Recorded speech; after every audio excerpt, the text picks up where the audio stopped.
else. Dr.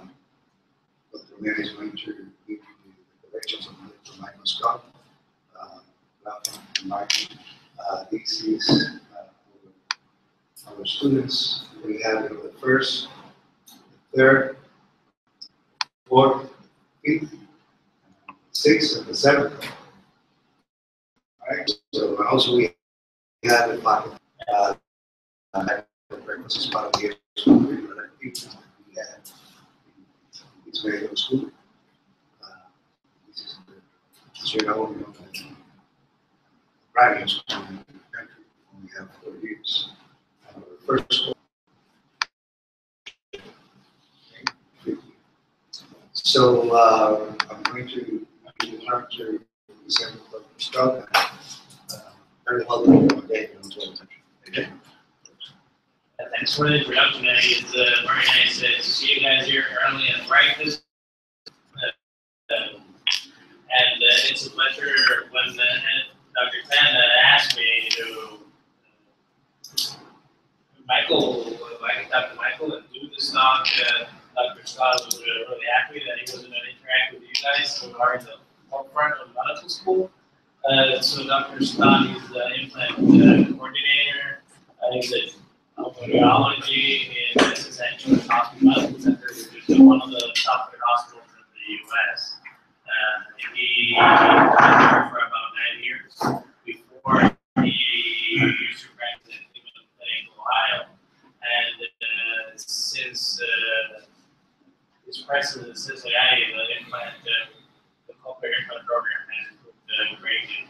In Cincinnati, we have 2 surgeons and 5 audiologists who work with patients, and Michael is the one leading that. He is a lecturer as we widely published, and it's a pleasure to have him here with us today. So thanks for coming. Thank you for having me. It's definitely not like this.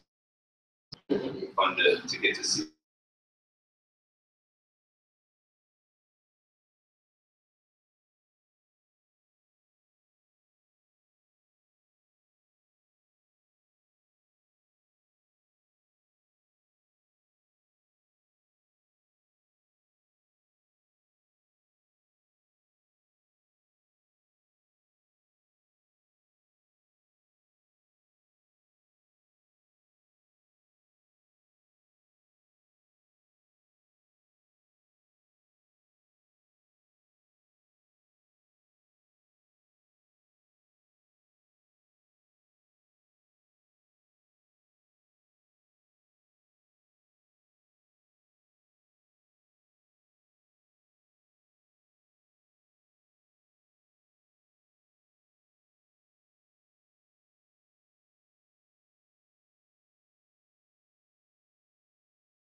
We don't know.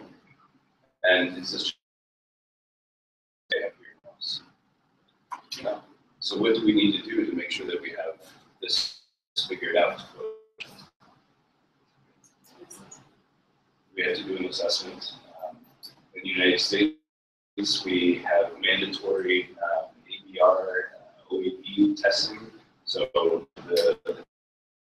we're able to do enough testing to say this is a patient that needs to be either followed further, or this is a patient that is most likely going to have a normal hearing. The instance is still relatively small that we're finding hearing loss, but for those who do have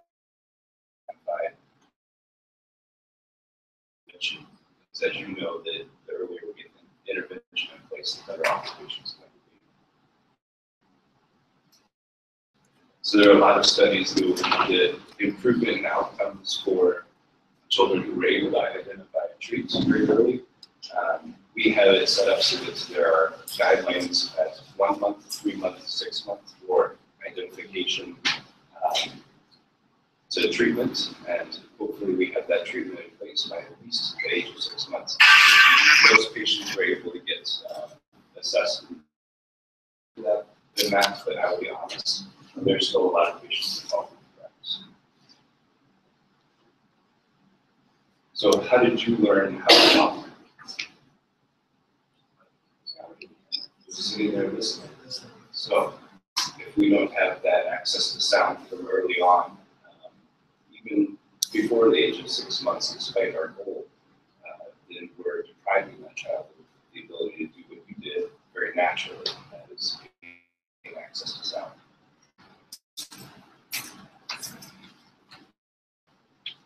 Pure curiosity here. How many have seen a hearing test before, an audiogram? 1 or 2. Okay. So I will show you a handful of audiograms, and we'll talk about the different types of hearing loss, going from, of course, the outside to the inside, that full auditory pathway. I like to use this slide or this audiogram as an example for the unknown that it could be. So I can't look at this audiogram personally after treating patients for 18 years now and say this is a patient that should receive this device. I can't, because there are so many other factors that we need to take into consideration.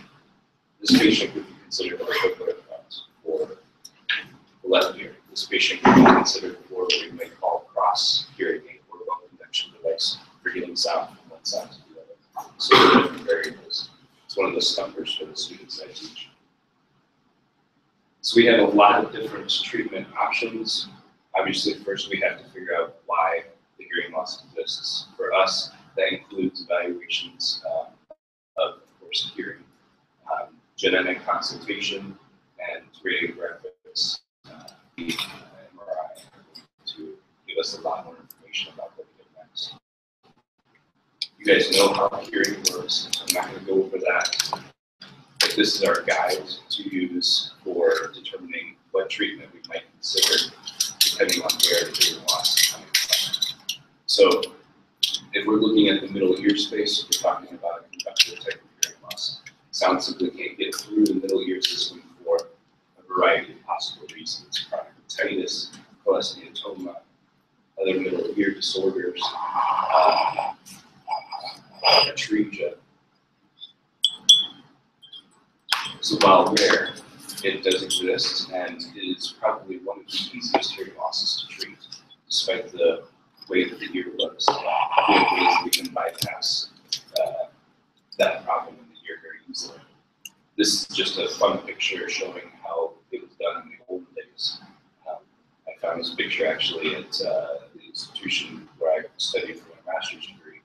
And what it basically is showing is a woman clutching a fan or a large piece of wood in her mouth, and sound is being picked up by that fan. The vibrations are going through her teeth, and that's actually how she's hearing the sound. I don't know why she's being scolded. Maybe she's not using it right. So it's not a new idea. We have a new option. So for a conductive type hearing loss, if we can bypass just by using the natural movement of sound through vibration through the skull itself, then we can certainly provide adequate access to bring hearing back up into the normal range. The examples that you see here, I'll go over it in a little bit more detail, but suffice it to know that they all essentially work the same way, they're just worn differently. So hearing loss that looks like this, that is conductive in nature, might be able to be brought up into the normal range with any of these devices. So you can wear these devices either on a headband, and that was on the girl that you see over here on the side. So literally just a headband that is strapped pretty tightly enough to get that transfer of energy through pretty quickly or efficiently. But I have drawbacks to pretty much every treatment approach, right? The drawback to this one is that you have to wear the headband. So your little boy is probably going to be a little bit more resistant to wearing something like that. Little girls are just fine. In addition, adults are typically wanting to move away from something like that. So we do have ways that we can attach the device through an abutment or through a magnet. This is the abutment at the top left-hand side you see there. It's just literally a tiny screw that is placed into the skull, no different than the way that dental implants are done these days. In fact, that's where the idea came from with the dental industry. The patient does have a transcutaneous post then, so you have some drawbacks or limitations to the fact that you have to keep that hygienically safe area. And then the processor simply snaps onto the 11. Kind of a weird feeling when you do it for the first time, especially for the patient, but it works quite well. There are newer devices out there, so this is getting more to the cutting edge of even this technology, that is the use of a magnet to keep the device in place. So instead of having an abutment with the skin that you have to worry about cosmesis and hygienics, you can actually have a magnet that's applied to that post that's set into the skull. For this, the device is still doing the exact same thing, transferring energy, but it's dampened a little bit, so that is a drawback to this approach, because now you have to not only go through the skull itself, but now you're going through whatever skin and tissue had those two magnets. So some indications, just pretty simple, for bone infection implantable devices, and then I'm going to read these two, and then some contraindications. These are things that we have to certainly address on the front end before patients are even considered for surgery, because they can become very problematic and cause them to not be able to use this type of device over again. For example, if they're not as hygienic as you expect them to be, just in their own upkeep, perhaps that's a patient that you need to steer down the magnetic approach, or maybe not surgical. So here's just a case example. I like case examples, it's more real world, more tangible. This is a 7-year-old boy that I saw when he was at the age of 7, and he had congenital unilateral oral treatment. So when was the identification of his hearing loss? When did that happen? Right away. So right away, we knew what the hearing loss was. We could test for it. It's plainly obvious to us. We could have been treating it right away also. This patient was told, oh, the other ear is perfectly fine. It's wide open. You don't have to do anything. You're going to learn speech and language more, which is true. But there are aspects to hearing that he was missing out on, including the two big ones, figuring out where sounds are coming from in the environment, which is a safety issue, and understanding speech in the presence of background noise. So given those two limitations, he was working a lot harder in school than he probably actually had to. Had he been treated a lot sooner, then those auditory pathways would have developed in tandem. A couple of stats on atresia, it is pretty rare, especially when we're talking about atresia of just one ear, most commonly seen in syndrome atresia colonies. They often present with reconstructive challenges, so it's not often the case that we'll be able to say to a patient, okay, we will just open up that ear canal, everything will be fine. Usually those patients still end up with some hearing loss that we're trying to treat, and this is still one of those approaches. So this child, the child himself, not just the parents, were looking for a treatment option. And I suggested the bone connection device and said, hey, here in the office. And this is what I made him wear it on. Beautiful headband for a 7-year-old boy, right? Might as well put him both on. But he was so excited about the outcome right then and there that he wanted to leave my office with that on. I had no problems with showing it to his friends. So that is very telling to me. I didn't even have to do a hearing test with that device on to know that there's going to be good outcome. Today, of course, he has his own button. Very more fashion. Moving more into the ear, to the sensory neural type of hearing loss. Of course, we're dealing here now with the cochlea and or the nerve. The reason why we put that term together in terms of sensory neurals, because with the testing that we have, it's not very easy to separate the neural components from this type of hearing loss. So the treatment also really depends on a lot of different variables. Degree of hearing loss, location of the damage, Patient's motivation actually is a big factor in, say, cochlear implantation. Expectations, something that we really have to talk a lot about with parents and patients, making sure they understand what potential outcome they are going to receive, and then whether or not it's a unilateral or bilateral scenario. Talking first about the unilateral profound sensory neural hearing loss, we call that single-sided deafness, or Lammy here has single-sided deafness since he's missing an ear entirely. These are the treatment approaches that might be available. We already talked about bone conduction devices. Now, instead of taking energy and transferring it through the skull for one ear, through that vibration, you're doing it for the contralateral ear. So the device is still worn on the ear that has the profound sensory neural hearing loss, and sound is simply just traveling to the other side. Thinking about the issues with single-sided deafness that I mentioned a few seconds ago, localization ability, and speech and background noise. Do you expect a treatment like this to improve that issue?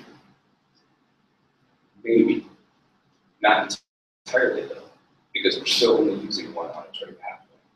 So we're not restoring hearing to the hearing lost ear, we're just rerouting signal.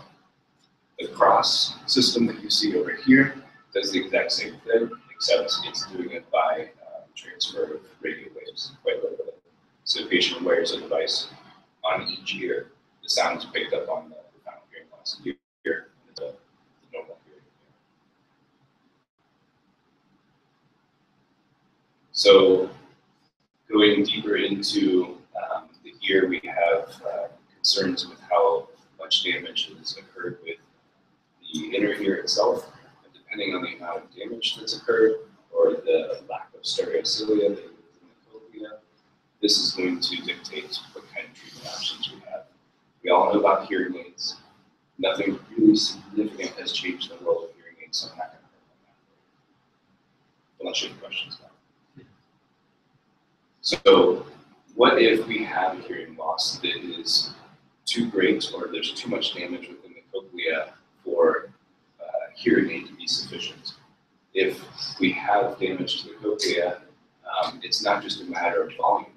We can make sounds loud enough. We can give that patient access to sound. But because we have fewer and fewer hair cells that actually work for us, the sound is actually going to end up being restored. So this is where our speech discrimination inabilities come into play in our diagnosis. We need to make sure that patients have access to sound. So if a patient has a hearing loss like this, where this is not going to work, everything below this line would be stuff that the patient can hear. I'll raise the audiogram because I remember there were only a couple of hands that went up. If we look at the audiogram, very, very soft sounds, very loud sounds, low pitch to high pitch, just like on a piano keyboard. So when we plot hearing on the audiogram, we plot it for the right ear, left ear, and we plot it across the frequency spectrum. So this is not atypical for a patient who might come to me for consideration for a cochlear implant, because this in the higher pitches is not going to be as easily fixed with a hearing aid as it might be with other technologies. And if it is not, then the patient is missing out on access to parts of speech, including S, F, TH, those things that allow patients to understand in English the difference between plurality, look at your shoe versus your shoes, and some of the more finite structures like plosives and possessives and so forth. So here we are with the treatment of the last 30 years and counting.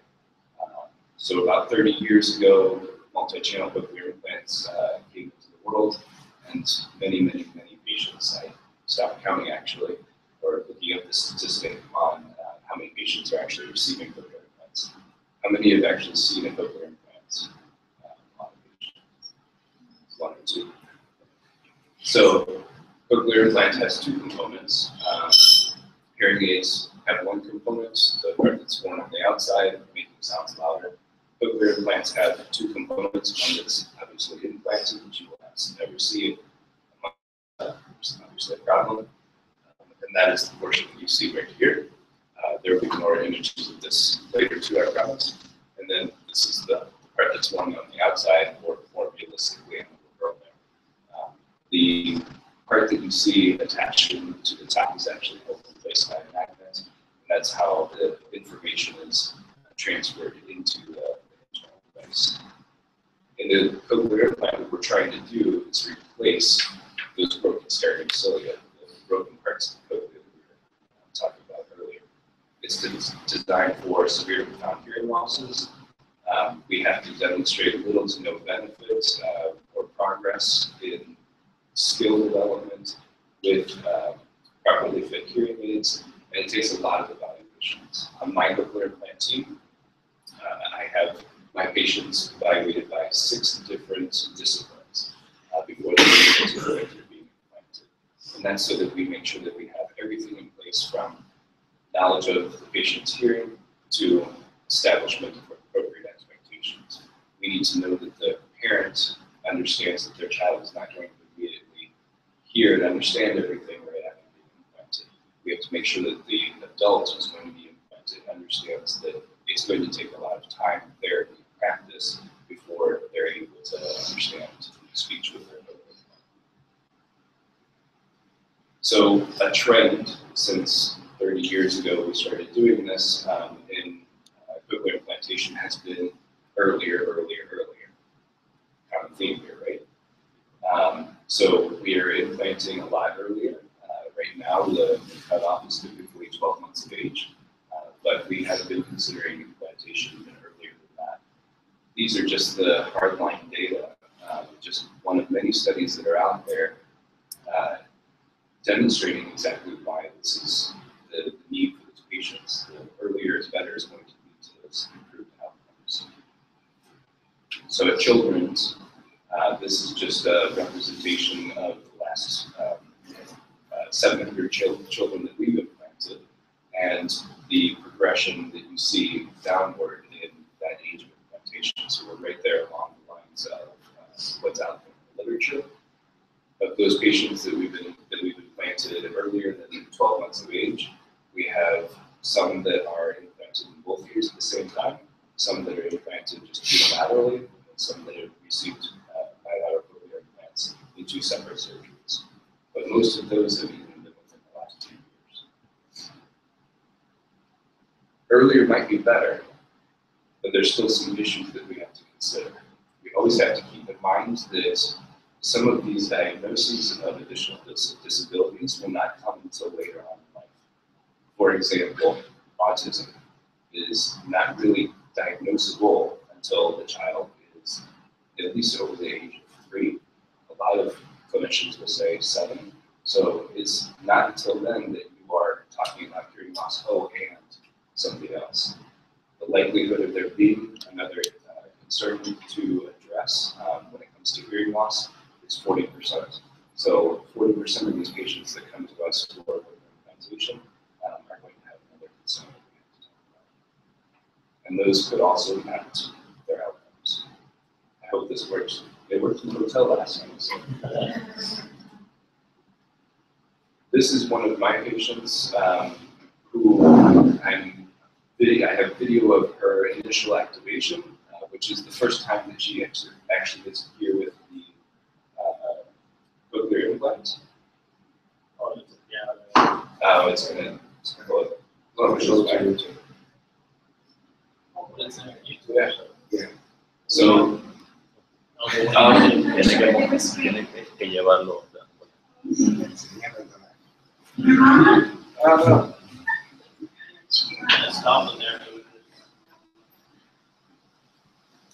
It's very short. Hi. It's very cute. So this is a patient who, she is one of those that we implanted before 12 months of age because everything fell into place for her. early identification, early treatment, parents on board.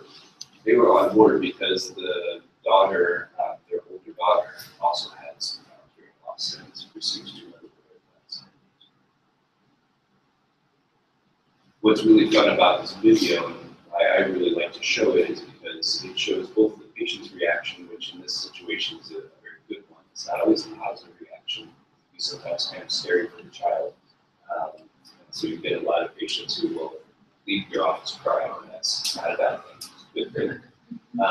But also because you get to see the interaction of the older child with her sister, who is gaining hearing for the first time. Sorry.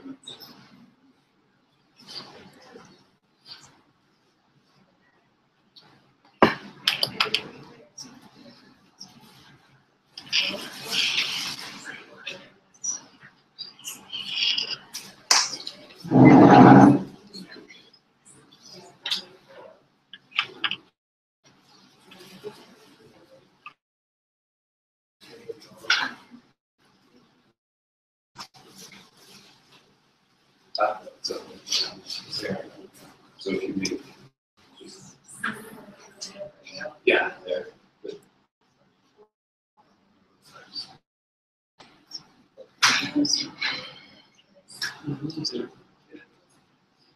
Yeah, so if you want to watch this just because it's so cute later, you can type in YouTube PIA ears. It's the first video that comes up. So mom is obviously holding Pia. She has her device turned on. Now they're turned on. Right there. Can you hear my voice? So she's squiggling and writhing around, not sure what's going on. All of a sudden she has access to sound. Her whole body, posture, language changes. Processor is off. Mom puts it back on. Hey, what are you doing? Where are you gonna go? Can you hear me? Is that funny? I love my job. I get to. You want to say hi? Hi, baby. So a little more information about this family. Both girls have hearing loss, so it's most likely genetic. We did not find out about the genetics of the hearing loss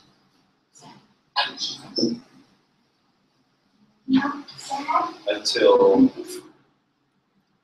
we implanted Pia. And that's because we put Pia through some additional genetic testing that her sister didn't go through. Different levels of genetic testing. We put Gianna through the most basic, just for rule out. It wasn't until Pia came along that we did a little bit more testing, and we learned, coincidentally, that the two girls have Usher syndrome. This is pretty important because this means that both girls are going to lose all of their vision within the next 5-7 years. In fact, Gianna has already started down that road. And what's very interesting about this family is that mom has family who also have hearing loss, and they don't use foot implants, they just use sign language to communicate. Apparently they don't have ushers, they don't have the vision issue, but if she had chosen that path of her family to just use sign language, her daughters would have a really hard time communicating after losing their vision.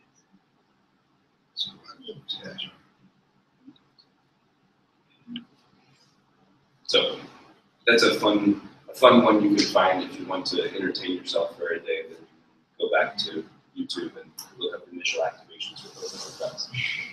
They can be, as you see, no, you don't see. They can be entertaining, but they can also be very nerve-wracking sometimes. My wife, she'll ask me, "How did your day go at the end of the day?" And so she'll ask me, "Was today a crying day?" And typically by that she means, did you make a parent cry or did you make a child cry? Either way is good, doesn't matter.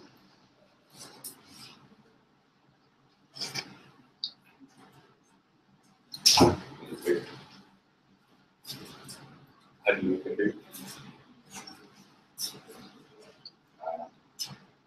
So sorry. I don't use a Macintosh or an Apple. Radiologist is used, right? Yeah. There's some technology. So I put this in here because this is part of the reason why I'm here. Because over the last several years, Ravinia and I have developed a relationship for seeing cochlear implants across the ocean. So I understand that not every patient can get as easy access to our services as they should or would like to. So we've been exploring ways, even in the United States, of being able to provide services perhaps in the patient's home or perhaps at the patient's school. Even though they live within the United States, that 2-hour drive, 3-hour drive could be too much of a burden for them. We just happened to jump full hog into the idea of doing this internationally. So this is video of a patient who actually is here in the Dominican, and me right there sitting in Cincinnati using this technology to connect to Dr. Muni's computer and actually gain enough control over his computer to be able to program this patient. He's giving me information about how loud is too loud, what soft sounds he hears, and giving me the information that I need to be able to make sure that he hears everything, hopefully as well as you would in the real world. So you see Dr. Mania there in the video is giving very accurate interpretation for me because my Spanish is not so good, English is okay. But if I don't have that connection, if I don't have a patient who is able to give me this sort of feedback, then I'm going to be missing out on a lot of information necessary for getting this up. So what if the patient doesn't have a cochlea? Or what if the patient doesn't have a hearing nerve? Do we still have options? We do. We could talk about implanting the brainstem itself. So same idea as the cochlear implant, but now you have electrodes that are actually implanted into the brainstem, the auditory pathway portion of the brainstem, and we stimulate the auditory pathway directly, bypassing everything that we've already talked about this morning so far. We're doing this here in Cincinnati. We have a handful of patients worldwide. It's a pretty rare procedure because it's a rare condition that you would have to get to this point. But it is a huge blessing for those patients who are able to obtain one. This is just an image of what the internal device looks like. The only difference between the cochlear implant and the brainstem implant is the layout of the electrode. This is showing where it sits if you're talking about cochlear implant versus brainstem implant. Very different programming approach because you have to not only control for the soft sounds and loud sounds, but now you have to change all of the different pitches that the patient is hearing. So if you go deeper into the brainstem, and by increasing the amount of current, this is how we're doing this, you change the patient's perception of pitch. So every time you make those adjustments, you're now reordering how the patient hears all the time. The brain is amazing. It can take even poorly programmed cochlear implants, brainstem implants, and do a lot of stuff with it, but it takes an expert to get to this point here. A couple more slides and I'm done. On the front of wireless technology, everybody has a cell phone. I can see them sitting out here. So why can't we capture the use of that technology for the benefit of our patients? We can now. Companies are now making it so that we have wireless streaming capability. So a patient with cochlear implant can be walking down the street, have their phone in their pocket, and they're listening to music and you have no idea because they're just streaming it directly. In addition, you can use your cell phone, download apps to function as remote control, change settings on your device, change the volume of programs, wireless streaming, so on and so forth. It seems like with this technology that we're walking around with these mini computers in our pockets, the frontier is endless. So I just want to close with a statement from one of the first cochlear implant surgeons in the world, Dr. William House. I love this quote because it reminds me every single day that while I get to have fun seeing the PIAs that are out there, I get to have fun doing the initial activations and seeing the patient progress, it's not me who's making the patients have success. Success is really in the therapy, the work that the parent does, the investment that they make for their child on the very front end. I can do the best job in the world at programming cochlear implants, but if the parent isn't doing the therapy or the follow-up, then we're not going to see those outcomes. Thank you.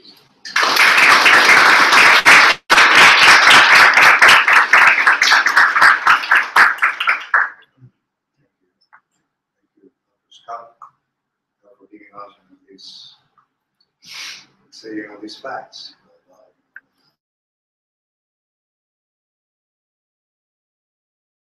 We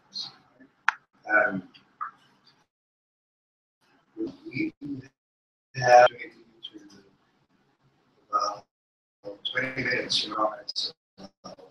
this presentation and to interact with Dr. Scott also with the man. Right? One of the things before you're going to breakfast, please go ahead and your breakfast. Is that the opportunity that we grow, we have, with our students and our faculty, to be part of this telemedicine activity. We were talking about that, not only for our we have a patient, but also Dr. Ben is doing rounds. And we talk about that, there's a possibility, probably the first call, let's say in the future, we could have the possibility to have time, which round we have this insemination hospital. Okay? That's one of the things. The other thing is, if there's a possibility to do this telemedicine section with a patient here, adults or children, probably one or two of our students, could be part of that section. The ones that are interested in participating. Right? So let's open, the questions, the section for questions, comments. Let's take advantage, that Dr. Ben and Dr. Scott are here. Try to discuss, try to get this,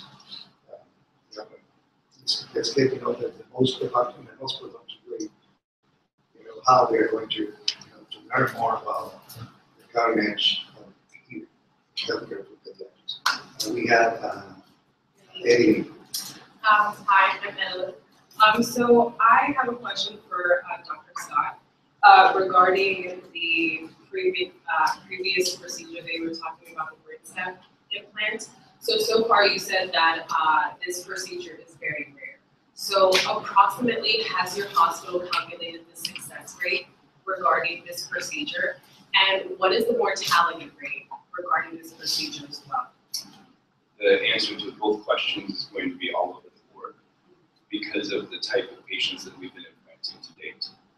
The device is actually designed or was created for use in patients with NF2. So those patients often end up with additional scarring that you have to work through even on the brainstem itself, which are definitely going to impact the outcome results. Interestingly, the most recent patient that we implanted does not have NF2. We implanted her because she had meningitis, which caused ossification in both her cochlea. So her cochlear implantation was not as successful as we would have hoped for. So we replaced one of her cochlear implants with the brainstem implant, hoping for better outcomes. So far, a very positive sign is not only the feedback that she gives us about how she appreciates the sound quality much more than she does with her cochlear implant, but the programming levels that I'm able to use are 1/4 the typical programming level that you would have to use for this particular device, and that to date has been unheard of. So we see this huge range of outcomes from patients who the outcome was not good enough for them to be willing to continue using the device, to probably this patient who will be able to get access to understanding speech. So the mortality. Yeah, I don't have a good number on that for you. I think it would be more appropriate to give that number on the grand scheme of things at our institution. Since I don't follow all the patients and we have today 6 patients total, I don't have a direct answer. And then there was one point that I need to make regarding vaccines. As a pediatrician out there, like this kid who had that brace and implant, we probably could have prevented that meningococcal meningitis by using vaccination. So nowadays we're using meningococcal vaccination, and the AAP recommends to vaccinate both at 11 years old and 16 to get a booster. She got meningitis when she was 7. So probably just for vaccinating, we would have avoided this. So vaccines are there for a reason. So just put that one out there. Hi, my name is Edgar from the first cohort, and my question is regarding the cochlear implants. We say that we can transplant this to the kids at very early times with after development, growth. How often or how long does it last, the cochlear implant, and does it need to be changed due to growth? It's a great question. So the cochlea, when the child is born, is full size, so we don't have to worry about changes in size for the cochlea itself. We put the implant in expecting it to last the patient's lifetime. So we would expect to not necessarily have to replace the device. As the child grows, there's additional electrode lead. So as the cochlea and the receiver stimulator portion of the device move away from each other as the child grows, that lead just grows. So that's the only thing that happens there. I say that we are putting these devices in to last the patient's lifetime. Certainly they're designed that way. The external equipment we can replace and upgrade as new ones come out, and we are able to use them for previous generation implants to a certain extent. But as we think about implanting these patients at 7, 8, 9, 12 months of age, I would be very surprised if those patients wouldn't choose to be reimplanted at some point later in life because of the vast advancements in technology. So far to date, I have patients who were implanted with the very first multi-channel device using the newer sound processors. We haven't gotten there yet.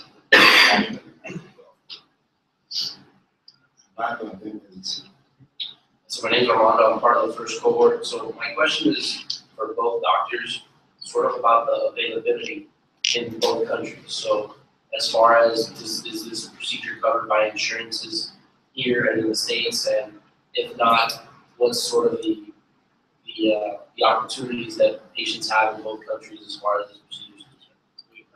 And we're talking about cochlear implants. Yes. So if I'll speak to the United States, pretty much any major institution that you're going to send your patient is, they're going to have an audiology team that does cochlear implants. They're that prolific in the United States at least. Insurance typically is covering this. There are a few insurance companies that have additional riders that prevent the patient from having that particular procedure. That's becoming more and more rare, and usually we are able to, with peer-to-peer conversation with the insurance company, to justify the patient. So here is a little bit different, insurance is, sometimes they don't want to even cover a CBC. So imagine covering a cochlear implant, and here we don't have the luxury that they're not covering. And as far as who does the implant, so we have one surgeon who's at La Vega, and he's the one who was experienced with the implants. But there's a program coming up now, another ENT doctor, who's the Dr. Levy.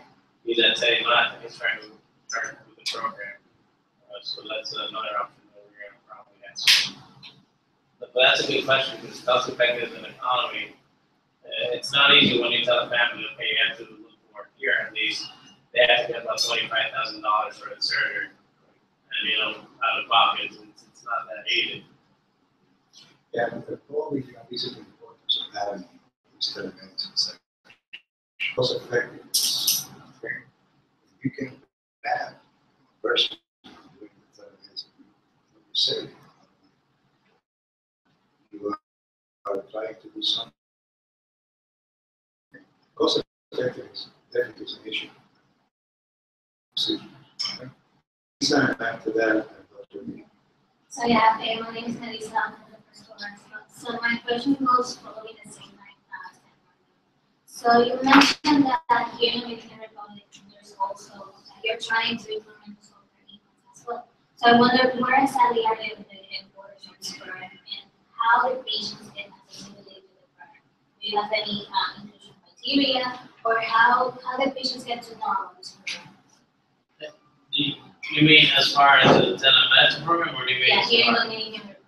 But you mean for the implant or for the telemedicine program? Yeah, so here, as I said before,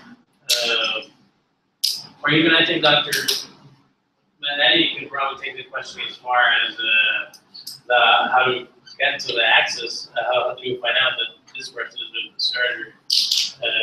I think that's before the only person that we had to do that. But I mean, how do you normally find out? Yeah, What people in the household he mentioned, that we have two possibilities. One in La Vega, okay, there is a very good surgeon, he's in La Vega. He's doing the right? So we have another option now in Santo Domingo, okay, one that Dr. David, who is doing the cochlear implant with another company, at City. So one of the things, there is no problem for us. This is the perception, research study, perception.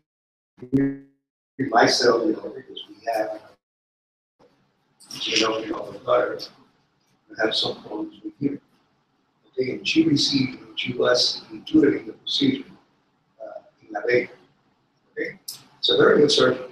The problem is that we realize, after 1 or 2 years, right, that she had not hearing, those didn't have, the skills, language, as the way that we were considering, that she needs to speak, and have a language development.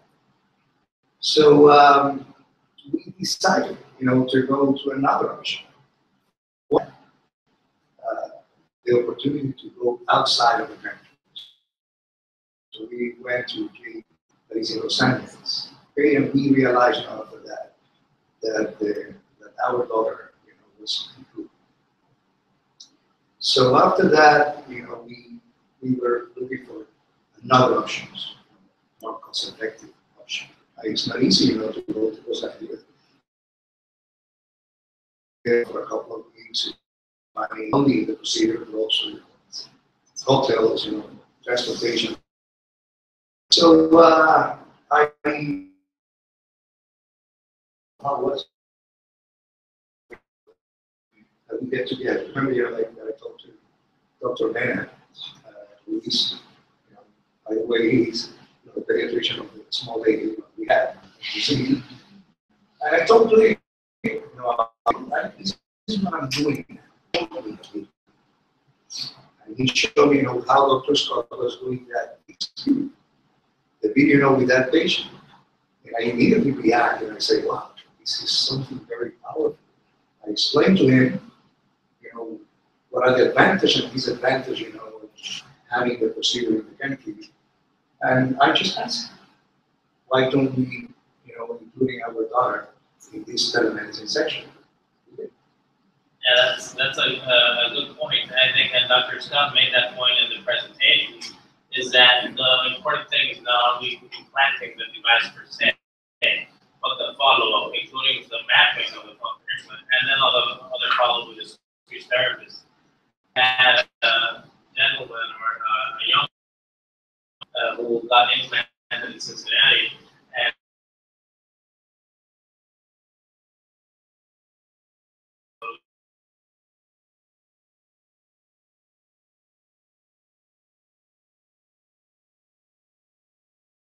we were doing medicine, and we kind of figured it out.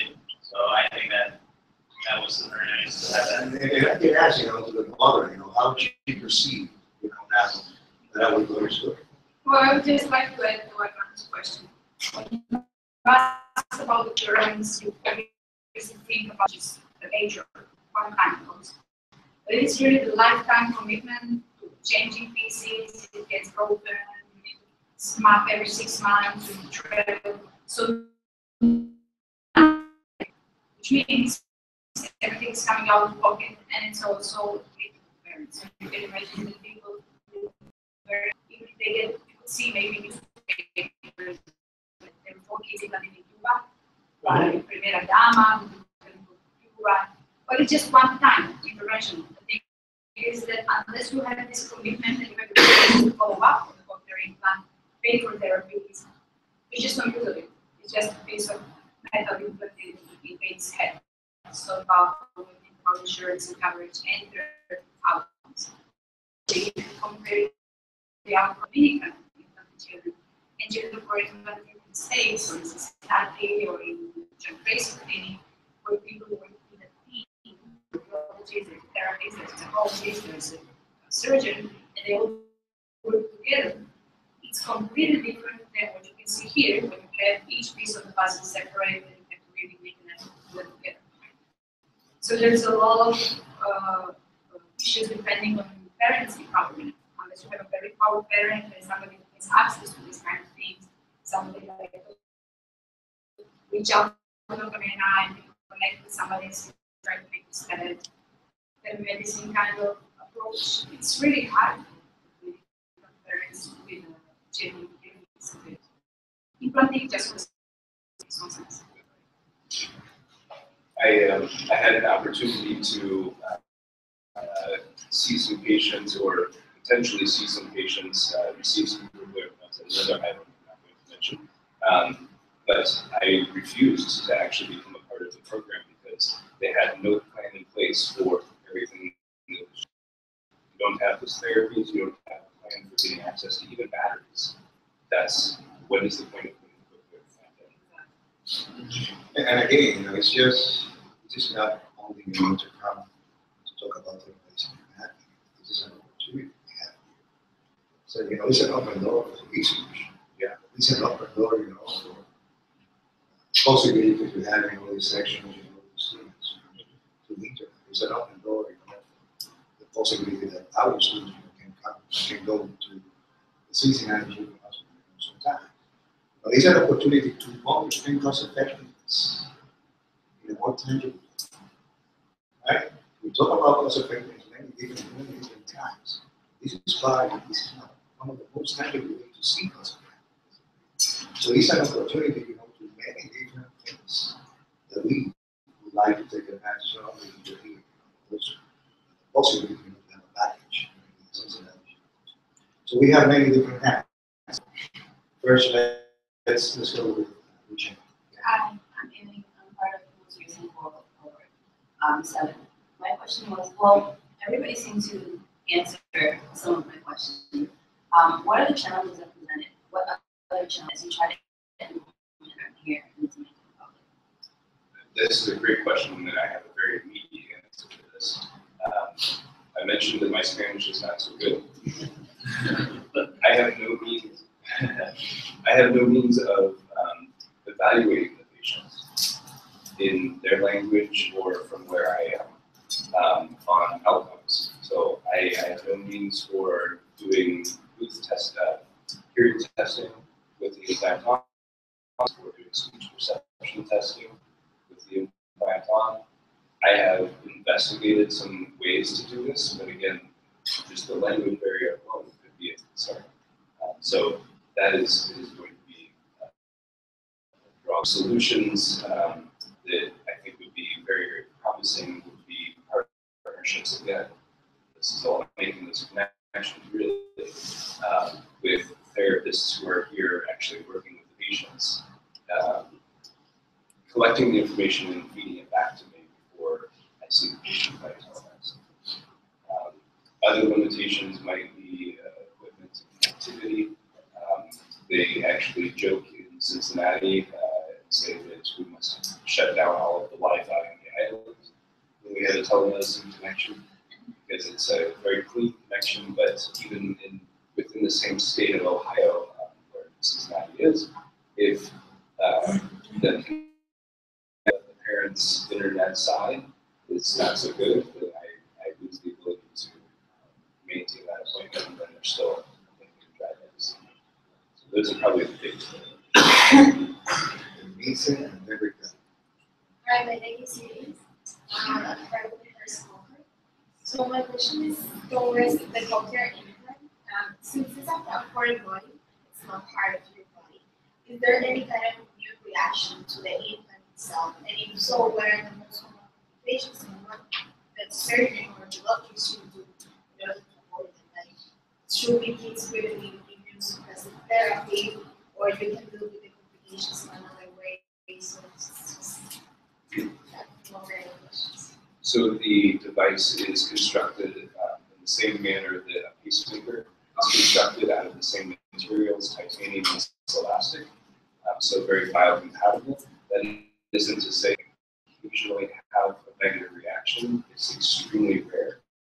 Thousands of patients that I've seen, I've had 2 patients that have had a negative reaction to the silicone material. There is a test for that, but because the condition is so rare, we don't typically use that test to determine compatibility. And then in those 2 patients, they ended up ultimately having extrusion of the implant. We had to go in and implant a different type of device with this has a different casing. But very. Yeah, my name is Ricardo, part of the first cohort. So my question goes a little bit towards Dr. Mena. You that have worked in Dominican hospitals and the field of dermatology. There's a prevalence of the pathologies that have indications for cochlear in the country, and what is currently done to have this procedures. And that's a great question. I think there are some universal things in life independently of where you come from. And hearing loss is one of them. So you have hearing loss in Emirates, you have hearing loss in the US, and you have hearing loss here. So we did a research study where I work at Centro Auditiva. We have hearing screen, we offer that there. We've been doing that for about 4 years. And we took a cohort of 1,000 patients. We found that 2 had neurocentral hearing loss, and they qualified for cochlear implantation. And that goes with the universal literature. Out of 500 kids, probably 1 was going to have hearing loss. So we were exactly in the one. So I think that that's a take-home message: is that it doesn't matter where you're from, or it doesn't matter where you are. You're probably universal. So we remember that the guideline is we try to screen. We try to diagnose by 6 months, and hopefully treat by 12 months. And the treatment is not directly the cochlear implant. Here that's so expensive. Sometimes we have to use hearing aids initially. If the hearing loss is not that profound, some kids can do better with hearing loss. As a physician of taking care of hearing babies, I have 1 kid who has hearing loss only 1 year, and she has a hearing aid when she wears it. But the other ear is okay, compensates, and she has great speech. So a lot of the folks go to hearing aid. But those who do have the hearing loss, they need to, and that's where Dr. from Lavea comes in.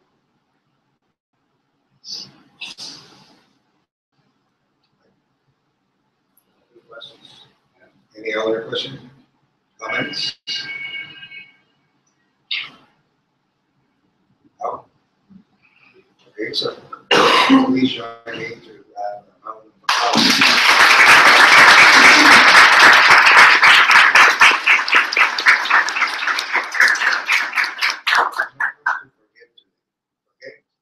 We have a survey, right? So please, fill up the survey if you'd like to have your comments. Okay, that's very important. We have other sections here. The second thing we had some,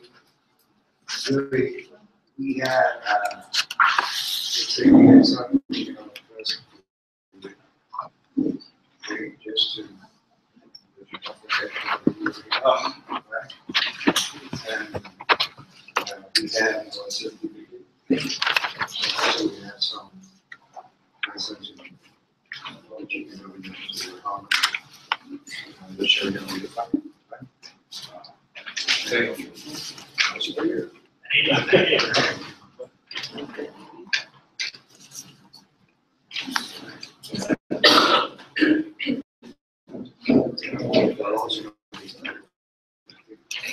We also, live stream based on people, outside our school, can see.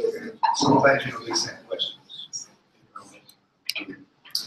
Representatives. This time, we don't have questions, but I think enjoy very much.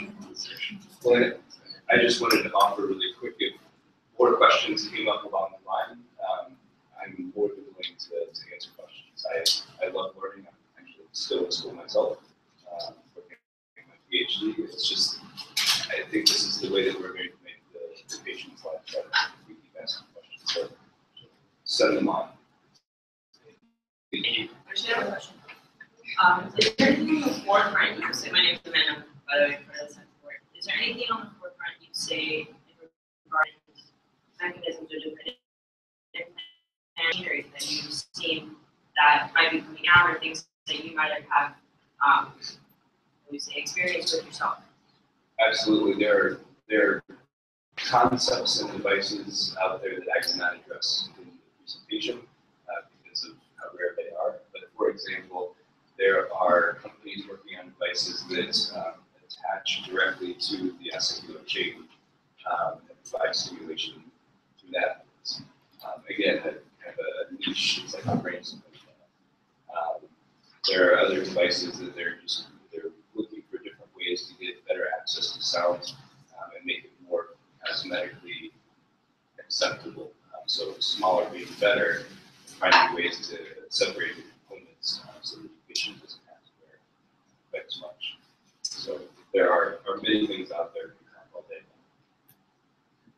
long. I have one more question.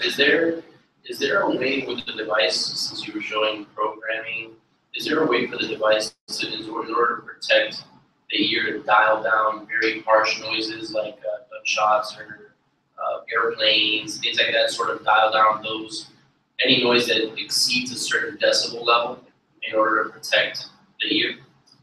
So the protection mechanism that the ear naturally has, so you guys know about, is not needed when it comes to cochlear implantation, and we completely override that entire mechanism.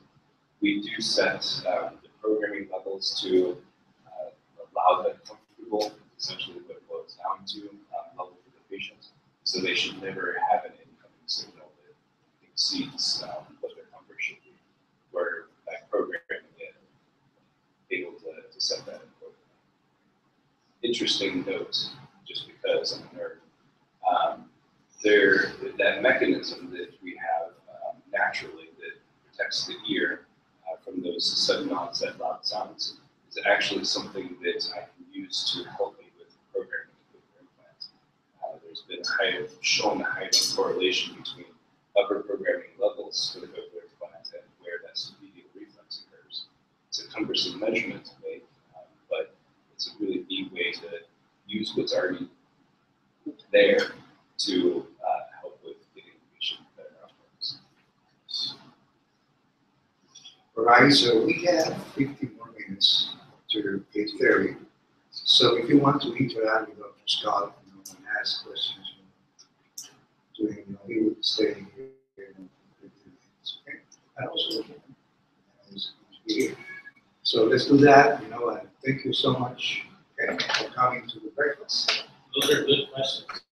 Yeah, sure. And good luck, with your responsibilities. Okay. Take care. Bye.